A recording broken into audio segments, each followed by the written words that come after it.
Tony.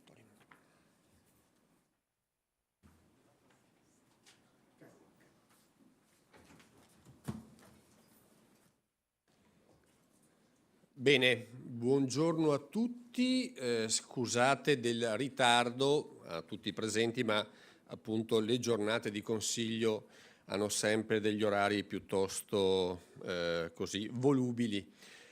Un benvenuto a tutti, a quanti ci seguono da remoto, e l'invito a tutti è di venire qui a Venezia, a Palazzo Ferrofini, casa di tutti i veneti, per vedere questa bella mostra fotografica di Riccardo Ciriello e Terry Manfrin, che inauguriamo oggi. Un ringraziamento sincero all'amico e collega Marco Dolfin, che invito a venire subito sul podio, consigliere regionale, che è stato il promotore di questo evento, e l'architetto Giancarlo Munari, segretario generale della Fondazione Comunità Clodiense Benemerita, istituzione che proprio quest'anno celebra il 20ennale del riconoscimento regionale tra le associazioni del Veneto.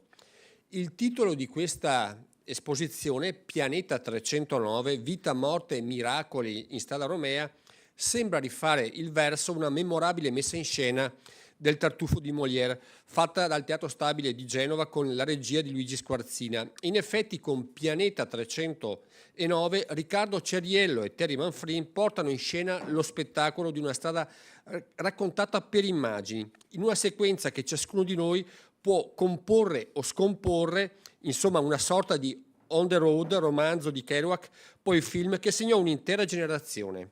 Anche la Romea ha segnato intere generazioni e non solo di italiani. Non vi sembra esagerato appunto il parallelo? È vero, come suggeriscono i nostri autori, Strada 309 Romea, nell'unire Ravenna a Venezia, riprende l'asse antico bizantino tra l'esarcato di Ravenna e l'insieme delle isole delle lagune che da Chioggia si sviluppa sino a Grado, dando vita a quella che appunto i bizantini chiamarono Venetiche, che oggi rivediamo perfettamente nel percorso che unisce le basiliche ravennate con l'abbazia di Pomposa nel Ferrarese, quindi Venezia, Murano, Torcello, il Duomo di Caorle e poi ancora Aquileia, San Giusto a Trieste, fino a giungere alla Basilica Eufrasiana di Parenzo, un itinerario che si dipana dal V secolo d.C. sino al XIII secolo. Non a caso inizialmente si pensava di realizzare la Romea da Ravenna a Monfalcone, ma è anche vero che la 309 parla della nostra contemporaneità. Mi permetto una citazione da Francesco Balilla Pratella, grande musicista e tra i protagonisti del futurismo, che nel 1933 scriveva proprio lungo l'asse di quella che sarebbe diventata la Romea: si immagini il lettore una lunga striscia di costa piana, senza scogli, lambita e pettinata da un pallido mare, ingemmata da piccole città ridenti e di multicolori villaggi balneari, da Rimini a Ravenna, e poi attorno a Ravenna, fino alle foci del Po, dune e lande vallive quasi deserte, dove dilagano o ristagnano acque grasse e salmastre e sergono, sfidando i secoli, le oasi sempreverdi della millenaria pineta, che suggerì già a Dante l'immagine del giardino del paradiso.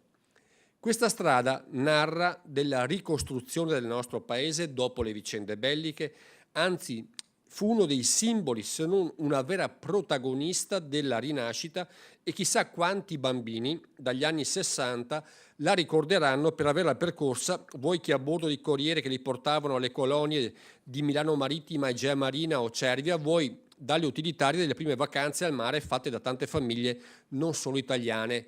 Io ho fatto le vacanze da piccolo fra Sottomarina e Marina di Ravenna, quindi la conosco abbastanza bene sta strada. Sono gli anni della scoperta del turismo di massa che scende proprio lungo la Romea. Arriviamo ai nostri giorni, alla sensibilità ambientalista che ci invita a sottolineare come la 309 ci porta sulla soglia di ambiti naturali preziosissimi, dalle pinete di Ravenna al bosco di Mesola e quindi al parco del Delta del Po, un patrimonio naturale di straordinaria importanza che mi auguro possa essere sempre più appunto punto di attenzione, ricevere visitatori rispettosi e consci del valore culturale di questi spazi e di quanto preziosi essi siano. Lungo la Romea si respira la storia, ma si vede anche il nostro presente, e lo si vede per l'appunto con lo sguardo curioso e intelligente di due artisti che in bianco e nero ricreano atmosfere ed emozioni che molti di noi hanno vissuto attraverso immagini che tanti in quegli anni hanno percorso questa strada e che possono appunto riconoscere e sentire come propri. La mia speranza è che questa mostra possa essere ospitata lungo l'asse della Romea, perché questa mostra è un documentario straordinario, al pari di grandissime indimenticabili testimonianze come Gente del Po di Antonioni, che fissò nel bianco e nero della pellicola proprio la realtà del Delta prima dell'avvento della Grande Romea, costruita appunto a partire dagli anni 50. Ecco, ho parlato anche fin troppo, ma vi assicuro che questa mostra dice molto di più a chi sa e vuol vederla per quello che è: creazione artistica, documento, testimonianza, interpretazione nel solco di un neorealismo che ci restituisce un fascino straordinario, il narrare per immagini che appunto stimolano la memoria.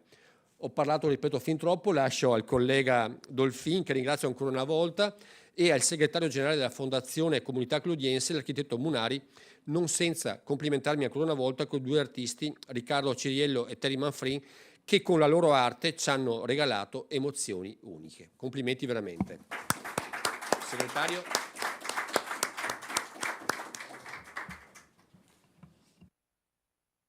Grazie. Eccoci qua. Grazie di nuovo, buongiorno a tutti e ovviamente benvenuti in sede appunto della sala della conferenza stampa del Consiglio regionale del Veneto, portando appunto questa mostra Pianeta 309. Fin da subito si è sposato l'idea e la volontà appunto di porre l'attenzione, portarla appunto in sede istituzionale una mostra di questo genere e dunque che narra, poi immortala, abbiamo visto 14 anni dal 2008 che avete cominciato, la vita, diciamo così, come ha detto il Presidente Ciambetti, di questa realtà. E dunque il pianeta, la dimensione del pianeta 309 è proprio il nome che avete scelto, proprio quello più azzeccato, proprio il pianeta proprio che dà la dimensione. Ringrazio ovviamente la Presidenza del Consiglio, gli uffici che sono adoperati, ufficio stampa e quant'altro che appunto hanno permesso questa iniziativa. Dicevo, è un onore e un piacere, ma soprattutto permettete, è lodevole appunto questa iniziativa perché è il metodo che viene utilizzato e lo fa attraverso il soggetto che è appunto la strada statale, dove gli scatti fotografici, come è stato ribadito, dimostrano la realtà di centinaia e centinaia, migliaia, milioni di automobilisti che passano, che transitano in questa realtà, e dunque in un contesto territoriale, ambientale, l'habitat che va al connubio tra la laguna, i terreni agricoli, i centri abitati piuttosto che le aree industrializzate. Insomma, veramente, come si dice, un pianeta nel vero senso della parola. Poi c'è l'aspetto storico che è stato ribadito dal Presidente Ciambetti. Qua stiamo parlando di una realtà di 2000 anni, anni fa, dove appunto la storia ripercuote il passaggio di tanti pellegrini che andavano verso Roma e via dicendo. Una statale che tutti noi conosciamo, che collega 2 regioni, 5 province, una miriade di comuni e che ha anche nel suo almanacco, diciamo così, un'infinità, ahimè, anche di vittime che vanno ricordate, vanno menzionate, e proprio credo che anche attraverso questa mostra va anche nei confronti a ricordo, appunto, a menzione della loro scomparsa, perché questa mostra non ha soltanto l'interesse di voler sensibilizzare questi aspetti, diciamo questi scatti di vita, ma anche quell'aspetto della realtà di cos'è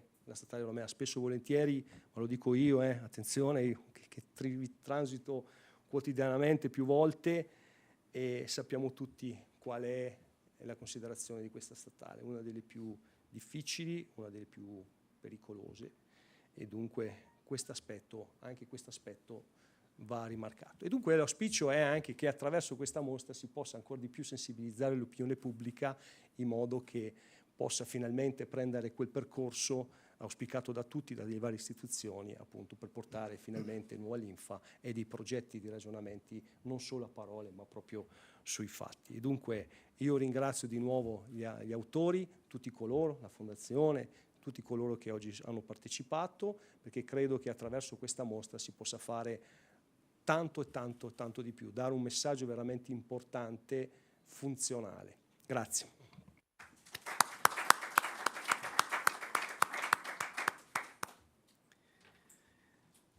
Bene, Fondazione Collodiense intanto si sente attraverso di me di ringraziare la Regione per averci ospitato in questo luogo, in questo palazzo magnifico, e naturalmente il consigliere Dolfin, il presidente Ciambetti.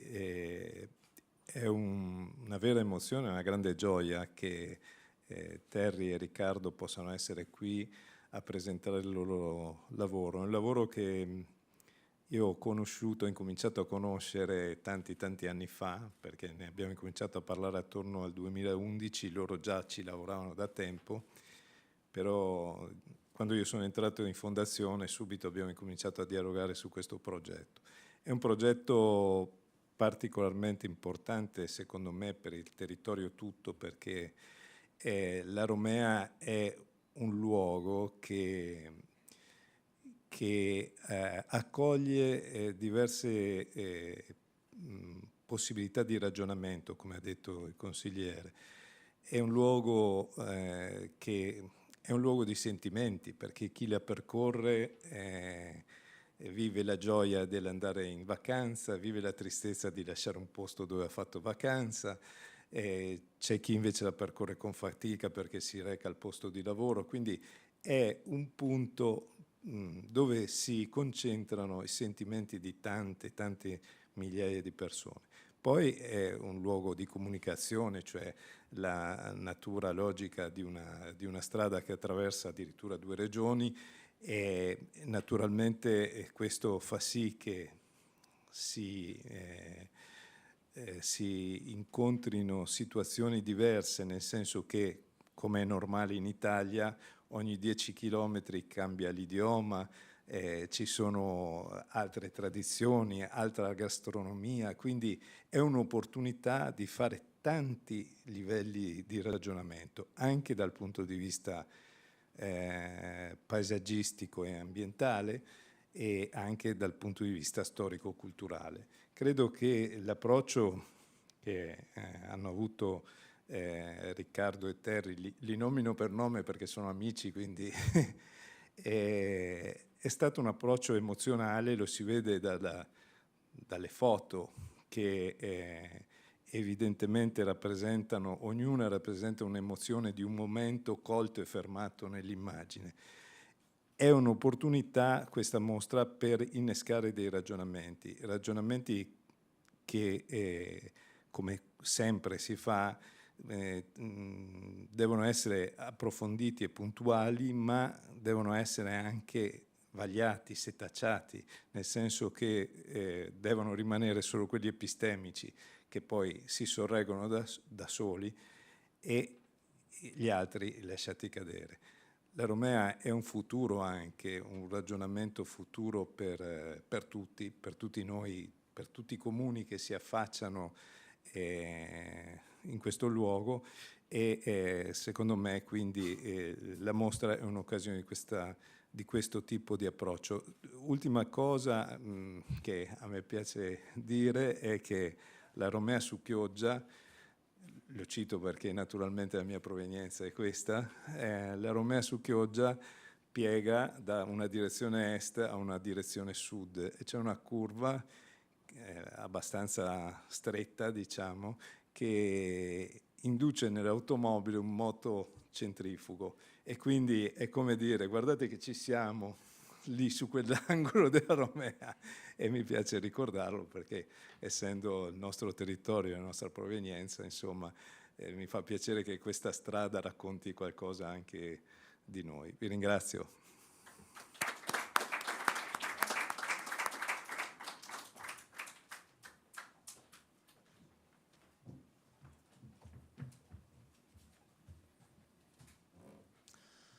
Buongiorno a tutti, io sono Riccardo Ceriello e sono un autore insieme a Terry Manfrin di Pianeta 309. Pianeta 309 è una serie di opere, sono in realtà 3 opere, che vogliono raccontare questa strada che va da Ravenna a Venezia. E la prima opera è un libro fotografico con delle fotografie attuali, delle fotografie di reportage tra il reportage e la fotografia street. Sono tutte scattate in bianco e nero. La nostra idea era quella di raccontare una strada che fino ad allora crediamo venisse considerata come un non luogo, come un concetto, solamente come un concetto di tempo, di percorrenza. Invece abbiamo voluto soffermarci, percorrerla più volte per poterla raccontare, dando una visione all'interno di delle linee della stessa strada, per voler mostrare quello che probabilmente chiunque la percorre ha la possibilità di vedere. Abbiamo fatto delle fotografie con dei mossi, delle fotografie sfocate, delle fotografie in movimento, per mostrare anche il moltiplicarsi delle velocità. E l'idea era quella di raccontare proprio questo territorio dall'interno di questa strada.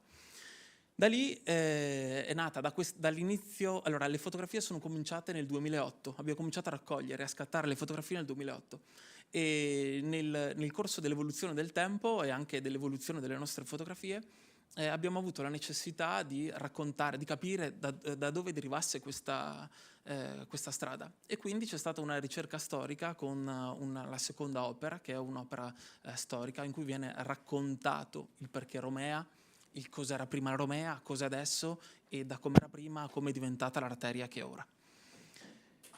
Prima di finire, diciamo, questa nostra ricerca, questa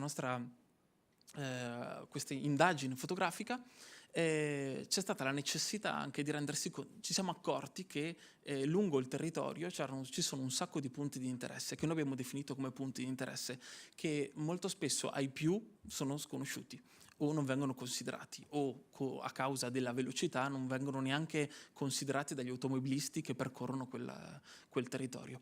E da lì c'è la terza opera, che è una mappa. Vi ringrazio, ringrazio tutta la Regione, ringrazio a tutti voi per essere qua e lascio la parola a Terry Manfrin.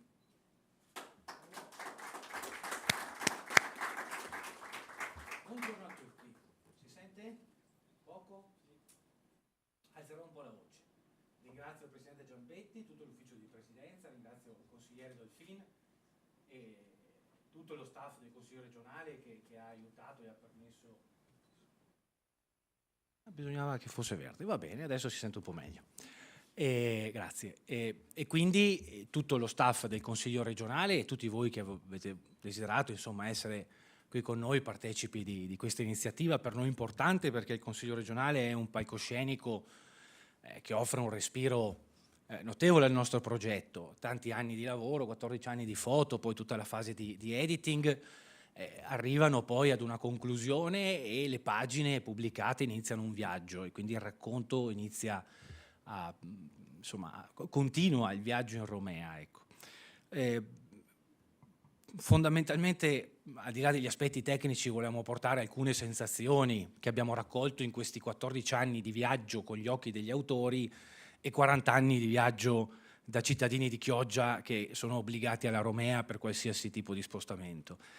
Il primo è, e lo abbiamo raccolto, evidente che la Romea ci chiede un recupero di dignità, perché viene raccontata sempre nelle sue criticità infrastrutturali, nel suo traffico, e invece, come già detto, rappresenta un'arteria che serve un territorio importante dal punto di vista economico, con la filiera ittica, quella del paesaggio agroalimentare, quella dell'economia legata al turismo balneare, ma anche interesse storico, culturale. Collega Ravenna e Venezia, sono due capitali di storia dell'arte, e dico collega e non dico unisce perché in realtà è un territorio molto diviso. Ogni fiume è barricata culturale, linguistica, amministrativa, politica, gastronomica, no? E quindi noi abbiamo lanciato a fianco insomma al nostro racconto un'idea, quella di iniziare a vedere la Romea come un itinerario, non più come una striscia di asfalto. C'è una prima provocazione: per farla diventare un itinerario deve unire un territorio che deve essere raccontato nella sua complessità. chi nel 1929 lanciava l'idea di ammodernare la Romea ai mezzi moderni, che era un ingegnere chioggiotto, Iginio Galimberti, dice che, scriveva nel 1952, che il territorio tra Venezia e Ravenna è un unicum etnogeografico. E in realtà noi abbiamo vissuto dei territori molto divisi, ma visti dall'alto, sulla mappa che abbiamo disegnato, si vede un unico territorio governato solo dalle acque. E quindi occorre accendere una luce e puntare una lente di ingrandimento su un territorio come un unicum territoriale. E poi c'è una provocazione che abbiamo raccolto, è probabilmente una delle poche strade, la Romea, che dovrebbe essere di competenza anche degli assessorati alle cultura, non soltanto agli assessorati alle infrastrutture e ai lavori pubblici, perché è un'infrastruttura, va un po' sistemata ogni tanto, ci sono dei punti un po' critici, ma probabilmente serve anche un disegno storico-culturale che affianchi la Romea, e allora può essere una strada a servizio del territorio che attraversa, perché oggi è una strada che ha più vocazioni, quella del traffico commerciale internazionale, che la usa senza, o meglio, sopprimendo quella che in realtà, cancellando la bellezza del territorio, ecco, che attraversa. E quindi vorremmo che dal nostro lavoro, dal nostro progetto, affiorasse un progetto, un disegno culturale, storico, di valorizzazione. Io veramente ringrazio di nuovo tutti e buona giornata. Grazie.